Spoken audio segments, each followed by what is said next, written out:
Nearly all workplaces have equipment of some kind, equipment or machinery. And so how do we use this hazard category on our NEBOSH NG2 or IG2 project? Firstly, we always check our hazard categories to see what they are. And here it is, we have work equipment and machinery. That is the hazard category.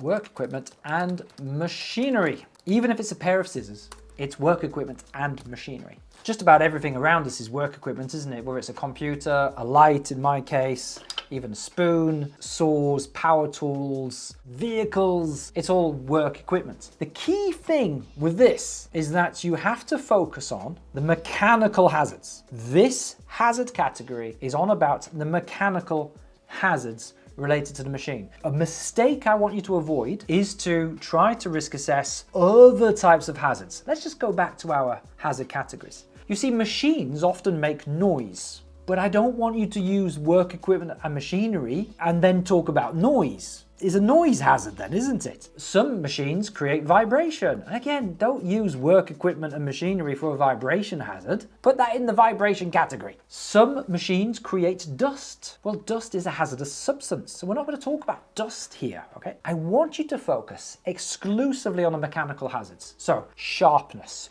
rotating, crushing points, trap points, things which can draw you in. All of the types of hazards which you would normally guard. You'd normally guard against those things, wouldn't you? So we're looking at things like impact, cutting, shearing, entanglement, drawing in, friction and abrasion, puncture and stabbing and all that gruesome, horrible stuff.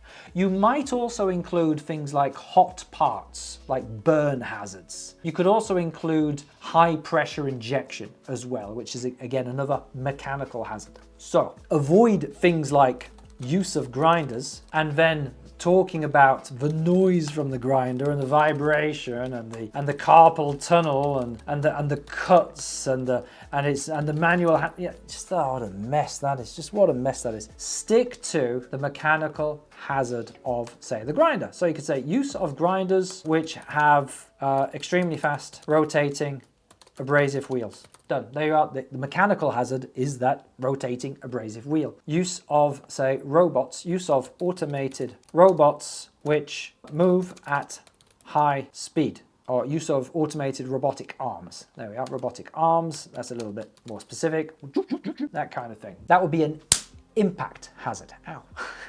So who might be harmed and how? Well, you're going to talk about the people who use the equipment or who are close to the equipment. You then talk about the incident, which is coming into contact with whatever the dangerous part is. So if the dangerous part is sharp, it's like, well, they touch the sharp thing. If it's fast moving, rotating, like a lathe or something spinning, you could say they become entangled on the rotating bit or the lathe and they get entangled on it and wrapped around it. That then leads you to an injury. So we've got to get a who, an incident, and an injury. And the injury could be a cut, it could be a ripping, it could be an amputation, it could be a stabbing, a fatality in some cases, it could be bruising, broken bones. Give us a specific type of injury to use. Now, in terms of these columns here, the 3 and the 4, we do have to comply with the law. What laws do we use? Well, UK students, the National General Certificate, you are going to use the PUWER regulations, the Provision and Use of Work Equipment Regulations 1998. And there are quite a few legal requirements here. So, for example, maintenance, inspection, restricting, it doesn't really say it clearly there, but restricting the use of the equipment to authorized personnel only. Training and information, guarding of the dangerous parts, protection against certain hazards. There's a lot of stuff on controls as well, stability, lighting, that might apply, marking, warning signs, and depending on the machine, there might be some other stuff as well. In particular, you're going to want to look at guarding. So if you go into the Regulation 11, there is, and you'll remember this from your studies, if you've studied it, you'll know this, there is a hierarchy of guards, fixed guards, interlocks guards, other devices, push sticks, jigs holders, and training. You must use the hierarchy of controls in this risk assessment. So you must, wherever possible, use a fixed guard, enclose it with a fixed guard. use an interlocked guard, trip switches, or light beams, light sensors, pressure mats, anything like that at all before resorting to training and PPE and all the rest of it. So try to use the hierarchy of control as much as you can, along with all of the other types of things mentioned in the PUWER regulations. International students doing NEBOSH IGC, well, again, going back to my old favorite, the ILO Code of Practice, Safety and Health and Use of Machinery. Like, all of this is basically just machinery controls, isn't it? Machinery duties. So there's loads of stuff in here. Be careful you don't get confused by some of this stuff. These are not mechanical controls. You want to focus on controls that control mechanical hazards. What are those? Well, it's going to be some of these things. Look, machinery guarding and protection against mechanical hazards. These are the things which you have to consider.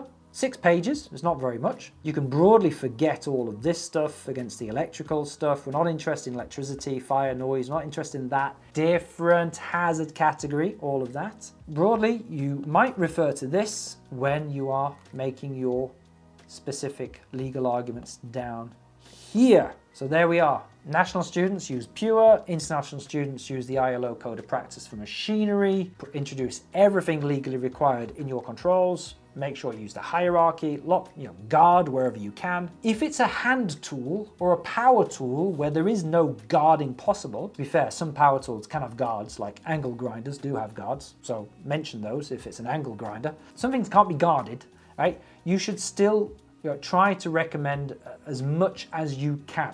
So training and signage and safe systems of work and inspection and purchasing of high quality tools, high quality power tools and so on. Do your best to make sure you put lots of stuff in there. Anyway, hope you found it useful. See you in the next one.